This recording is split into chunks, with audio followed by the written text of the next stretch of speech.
Have you checked the children?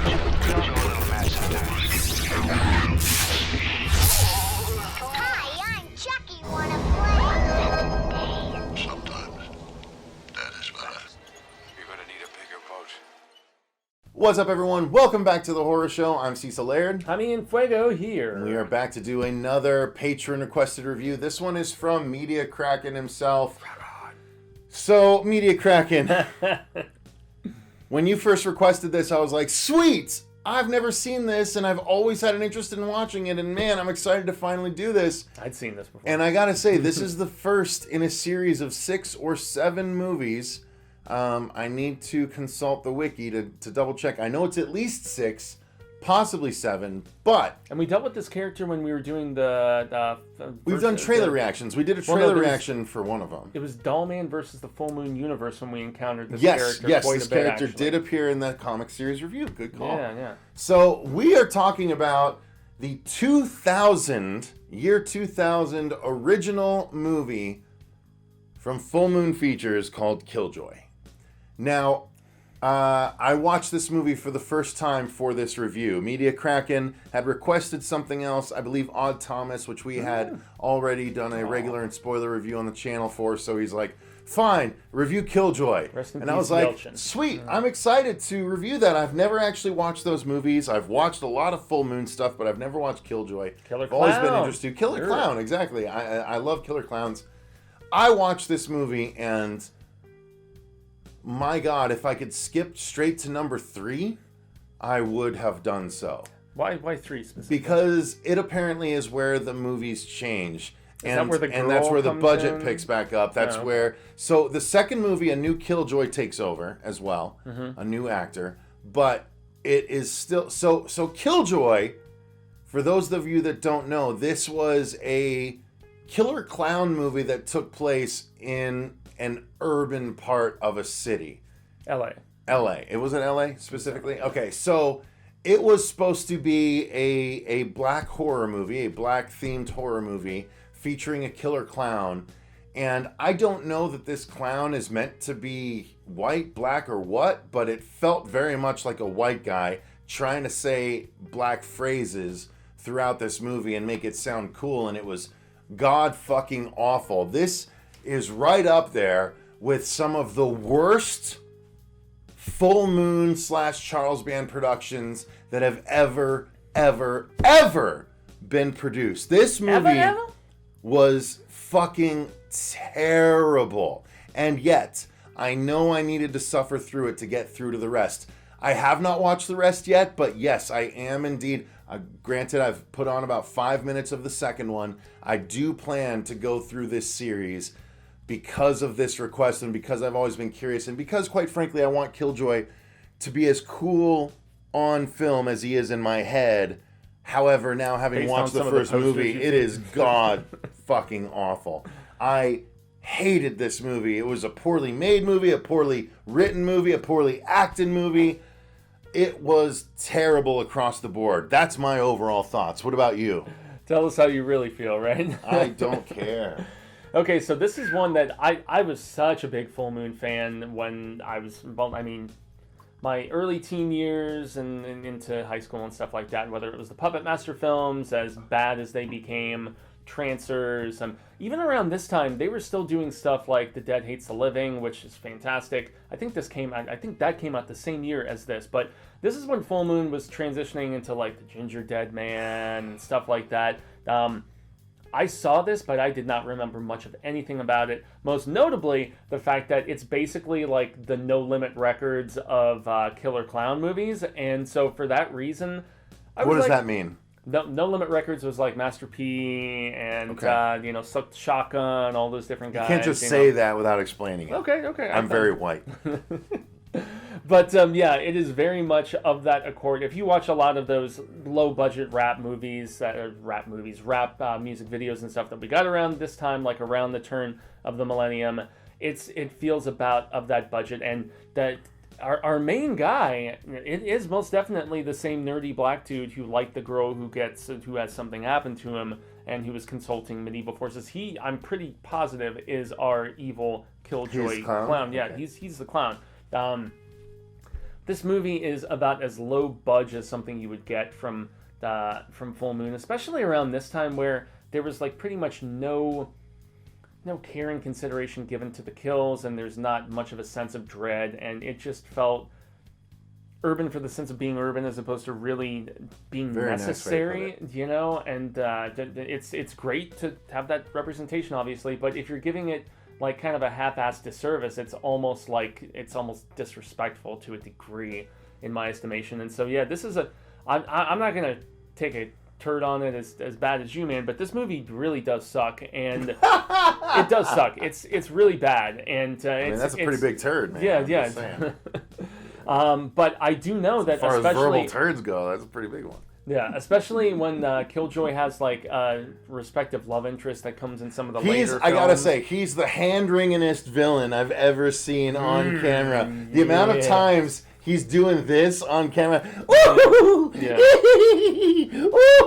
And It's just he's wringing his hands like he's the hand-wringingest bad guy that's ever wrung his hands before. It's just fucking crazy. I can only imagine the second film, which if I have seen it, I was probably drunk at a party or something and I do not remember it, because I felt like this was low budget, and then when you told me what the budget for the second film So is, this in one was over comparison- $150,000. The next one went which to looks like it.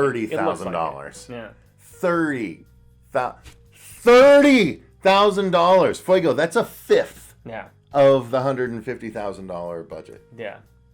It's insane. Jesus. Absolutely insane. But it just makes you kind of think that, I mean, were the home video sales really good for this one? And then, It must have been. And It then they- really, truly, honestly must have been. Being someone that But then they worked in shortchanged video it. stores at the time, I worked at Galaxy Video and then I worked at Blockbuster. Mm-hmm. And yes, Killjoy was a renter. It was one that got a lot of people's attention.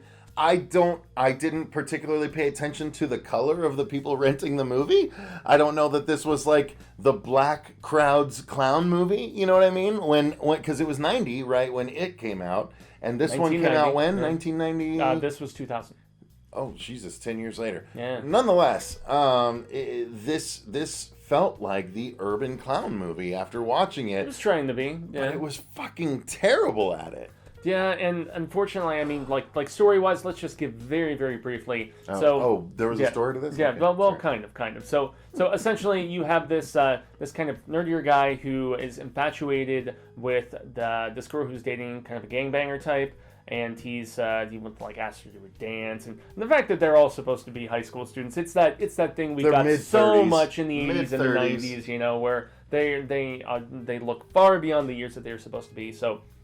He asks her on a proverbial date, whatever, she turns him down, and she's like, yo, if my boyfriend knows I've been talking to you like this, like, it's gonna be bad. And of course, he goes and has this little, like, I don't know if you would even call it a seance, it's more like some sort of satanic ritual where he's trying to just endear himself to this girl, whatever, and then lo and behold, one of the henchmen of said boyfriend shows up and is like, yo, we need to talk outside, or maybe it is the actual boyfriend. I can't remember. I think it is. I think it is the actual boyfriend, and so naively, dude goes out there, he is taken and then accidentally shot, and a year passes, she is broken up with said gangbanger guy, she is seeing a new dude who really, really wants to get some from her, and she's like, no, I still have feelings for, the asshole I was dating before, typical woman.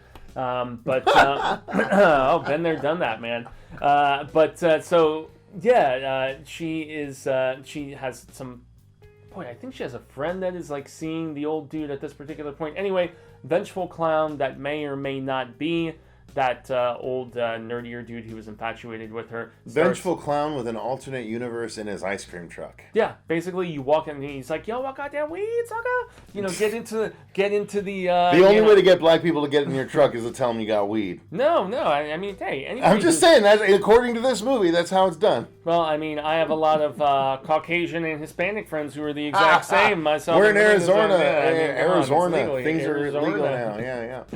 Yeah, but so you go through this portal of an ice cream truck, and then you're basically in a factory. That's your alternate universe where there is stuff. You are killed, but you were killed off screen, and then you see the aftermath of the death because budgetary constraints, right? Terrible. And she's our main girl is kind of haunted by the situation. She has a sidekick friend who becomes involved with the situation of trying to decipher who this evil, ominous presence is, and then her new love interest, her study partner, who just really wants to, take those knickers off or whatever. And that's about it, man. I mean, it's very, very obvious who this killer is, at least in my estimation, and this killer otherworldly clown, and the pact that has been made, and it goes in every direction you anticipate. There is nothing surprising. To segue into the acting is really, really forgettable and especially bad and stuff. Especially after just gangbanger dude gets he gets getting some nookie from the one girl, and then he's just like talking mad shit to her, and he's just like, yo, your ass is fat anyway. Go wash up. You stink. All this different stuff. It's like, I don't know. That's the way his character was written, obviously, so it kind of makes sense. I know Robert Jewell said that he has, and he's not with us for this review, unfortunately, but he's like, I have a soft spot for those stupid movies because they're just like so bad and of the era, and that he has an appreciation for them. I don't, so I'm just gonna kind of leave it at that. I don't know. Do you want to jump into that? I'm sorry, Media Kraken. This was rough. I mean, effects wise. Killjoy had a makeup look, and he had frizzy hair out to here, but he wasn't scary. It was a lot of hand-wringing and laughing and silliness. But look, we don't need to break this down like we break down all of our normal movies. This is just straight up just a bad movie. It's not even a good killer clown movie. I will likely go through the rest of this series, and thus I can come back and tell you the movies that are worth watching. At the very least, it's another series that we can add to our repertoire for our next tier list ranking of horror series, right? That means we need to watch Killjoy. That means we need to watch Ginger Dead and Killer Bong and all the other weird shit. Eventually we do. All the other weird shit. Eventually we do, Fuego. This was where Full Moon had like their I can't wait to go through Subspecies. That's the only full moon movies I'll actually like. Vampire Journals too. I mean, this was about the time where... Was that them too? Yeah. Oh. Yeah, it was like kind of a spin-off of sorts. That was also... You see, by the time we hit 2000, most of the big properties at Full Moon had kind of run their course. And so this was where they were trying to start new, like, long-running Urban IPs. Clown! Yeah, Approved. Exactly. Yeah, so... Yeah. Garbage. It's pretty bad. I mean, the music is like kind of everything that you would expect from something in 2000. Once again, back to the No Limit thing, and also you've got like some nice like R&B baby making sort of stuff of the generic variety. There's a club scene at the end where this woman is singing. You find out who actually owns the club. That's not too bad. I mean, her performance is relatively solid, but I mean everything about this just feels generic to the awesome stuff of this sort of creative capacity for great black creators that I respected and enjoyed a lot at the time, and this just felt so just not I don't know, not living up to the history of awesomeness I've seen before. Yeah, no, I agree. I think, frankly, that's as good a place to end it as any. I mean, if you guys want to check it out, feel free to do so, but you've heard... Tubi, right? Our words of... I think they're all on Tubi.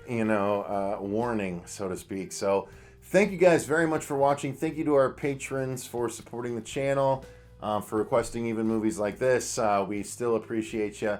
Until next time, though, I've been Cecil Laird. Gracias, I've been Jaime Fuego. And remember, stay scared. Yeah.